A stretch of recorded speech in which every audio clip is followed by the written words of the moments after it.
भैया राम राम। हम गुलाब मौर्य आप सबके बीच में फिर से आए एक छोटी सी जानकारी लेके।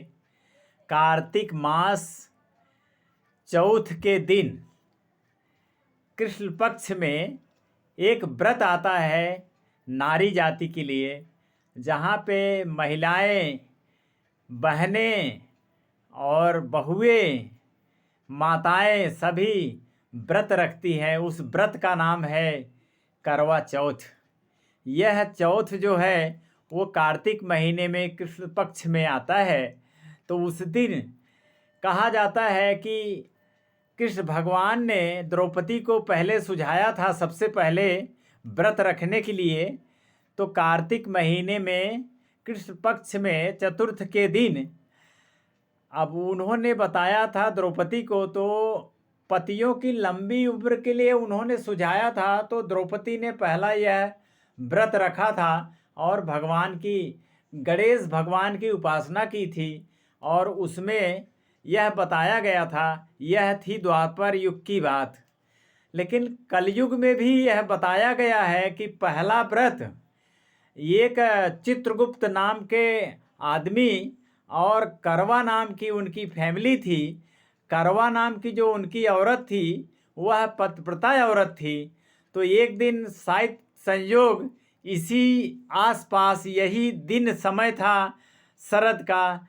उस समय उनके पतिदेव स्नान करने गए थे, जहाँ पे मगरमच्छ ने उनको, उनके पैर को पकड़ के निगल गया था और उन्हें काफ़ी जो है नुकसान पहुंचा दिया था। उनके जान मान की हानि हो गई थी। तो वो अपने पत्नी को ही पुकारा था। उस समय बहुत ज़ोर ज़ोर से चिल्लाए थे करवा के नाम से। तो करवा जब जाती है, देखती है तो काफ़ी नुकसान हो गया था। तो करवा क्या करती है कि उस जो मगरमच्छ है उसे अपने साड़ी के पल्लू से एक चीर बांध दिया था। चीर निकाल के उस मगरमच्छ का मुंह, और उसे पकड़कर यमराज के पास ले गई थी डायरेक्ट करवा ने, और अपने तपोबल से ले गई थी। फिर यमराज ने उसे देख के बहुत घबराए और पूछे कि ए सती, यह तुम क्या कर रही हो, इसे क्यों लेकर आई हो? तो करवा ने बताया कि हमारे पति का इन्होंने नुकसान कर दिया, काट खा लिया, इसलिए वो जो है उनकी मृत्यु हो गई है।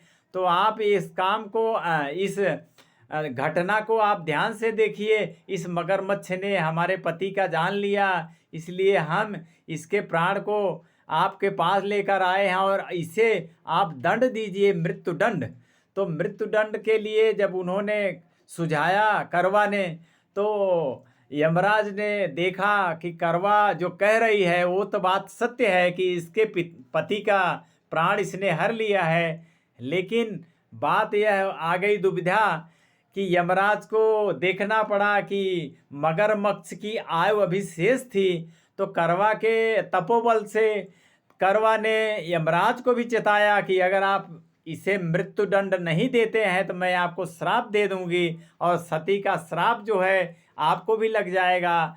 तो यमराज को बहुत दया आई, उन्होंने करवा की बात मान लिया और यमराज जो है वो मगरमच्छ को मृत्यु दंड दिया, और करवा के हस्बैंड को, पतिदेव को, उनके स्वामी को उन्होंने चिरंजीव यानी बड़ी आयु का आशीर्वाद दिया। तो करवा ने यह व्रत कृष्ण पक्ष में चतुर्थ के दिन व्रत रखा था। तो यह व्रत जो है रखने से उसके पति का प्राण वापस आ गया।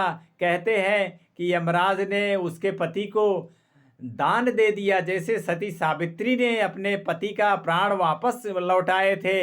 इस तरह से करवा सती ने भी अपने पति का प्राण वापस लाया, मांग लिया यमराज से।